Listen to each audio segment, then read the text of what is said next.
సింహరాశి వారు మహాలయాల అమావాస్య సందర్భంగా ఎలాంటి విధివిధానాలు పాటించాలో ఈ వీడియోలో సవివరంగా సంపూర్ణంగా తెలుసుకుందాం. సింహరాశిలో ఏ నక్షత్రాలు వస్తాయనగా మఖా నక్షత్రంలోని 4 పాదాలు, పుబ్బా నక్షత్రంలోని 4 పాదాలు, ఉత్తరా నక్షత్రంలోని 1 పాదం కలిపితే సింహరాశి. చాలామందికి పుట్టినటువంటి కాల సమయంలో డేటా బర్త్లో లేనటువంటి కారణం వలన పేరు యొక్క మొదటి అక్షరాన్ని అనుసరిస్తూ ఆ రాశిని తెలుసుకునే ప్రయత్నం చేద్దాం.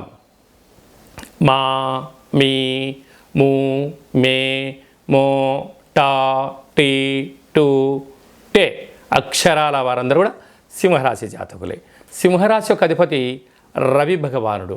బుధవారం అమావాస్య అవ్వడంలో ఉత్తరా హస్త నక్షత్రం అవ్వడం వలన సింహరాశి యొక్క అధిపతి కూడా రవి అవ్వడం వలన గతించినటువంటి పెద్దల వారందరికీ కూడా వారికి ఇష్టమైనటువంటి ఆహారాన్ని నైవేద్యంగా ఏర్పాటు చేయడం, అలాగనే గోధుమలతో కూడుకున్న పదార్థాలను ఏర్పాటు చేయడం, ఎరుపు వస్త్రాలను దానం చేయడం, గోధుమలను 1 కేజీంబావును ఏర్పాటు చేసి గోమాతకు ఆహారంగా ఏర్పాటు చేయడం, గోధుమలతో కూడుకున్న పదార్థాన్ని కుక్కలకు అంటే బెల్లం కలిపినటువంటి పాయసంగా లేకపోతే కాకులకు దానము చేయడం వలన వీరికి ఆరోగ్యం, మనశ్శాంతి, రాజయోగం, ఉద్యోగ అభివృద్ధి, మీ పెద్దవారి నుంచి మీకు రావాల్సినటువంటి స్థిరచరాస్తులు సింహరాశి వారి సొంతమవుతాయని చెప్పి గమనించాలి.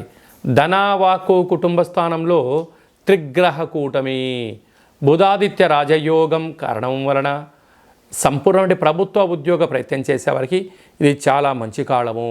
కనుక జ్ఞానంగా మీరు ప్రయత్నం చేయడంలో మీరు సఫలీకృతమయ్యే అవకాశం ఉంటుంది. కాకపోతే ఏకాగ్రత, ధ్యానము, ప్రశాంతత ఏర్పరచుకోగలిగితే భవిష్యత్తు మీ కళ్ళ ముందరే కనపడుతుంది. అద్భుతమైన విజయం సింహరాశి వారి సొంతమయ్యే పరిస్థితి ఉంటుంది. తృతీయంలో శుక్రభగవానుడు స్వక్షేత్రకంగా ఉండడం వలన ప్రేమికుల మధ్య సయోధ్య, అన్నదమ్ముళ్లతో అక్కాచెల్లెలతో సహకారాలు, అన్నింటా ధనకనక వస్తు వాహనాలు సింహరాశి వారి సొంతం కాబోతున్నాయి. సప్తమంలో శని భగవానుడు, అష్టమంలో రాహు సంచార స్థితి ఉండడం వలన ఉద్యోగంలో స్వల్పమైన మార్పులు, అంతర్గతమైన శత్రువులు, రహస్యమైన చర్చలకు ఇది సరైన సమయం కాదు అని చెప్పి గమనించాలి. రాజ్యస్థానంలో దేవగురు బృహస్పతి సంచారం చేయడం వల్ల అన్నింట ఓపిక కావాలి. ప్రతి విషయాన్ని విషయ పరిజ్ఞానంగా తెలుసుకోగలగాలి. ఏది పడితే అది దాన్ని మాట్లాడకుండా మౌనంగా ఉంటూ అన్ని విషయాలు తెలుసుకొని మనం ప్రయత్నం చేయాలి. లాభస్థానంలో కుజ భగవానుడు సంచారం చేయడం వలన గృహాలు, వాహనాలు, షేర్లు, క్రయ విక్రయాలు, అద్భుతమైన శత్రువులపైన విజయం సింహరాశి వారి సొంతం కాబోతుందని చెప్పి గమనించాలి. కనుక స్వయం వృత్తుల వారు, సేవారంగాల వారు, ప్రభుత్వ ఉద్యోగాల్లో ఉండబడిన వారు, ప్రైవేట్ రంగాల్లో ఉండబడిన వారు, ప్రమోషన్స్ కోసం ఎవరితో ప్రయత్నం చేస్తున్నారో, చిరు వ్యాపారస్తులు, బ్యాంకు లావాదేవీలు, ఆర్థిక లావాదేవీలు, వ్యవసాయ సోదరీమణులు, గృహ భవన నిర్మాణ కార్యక్రమం చేసేవారికి మంచి అవకాశాలు రాబోతున్నాయని చెప్పి గమనించాలి.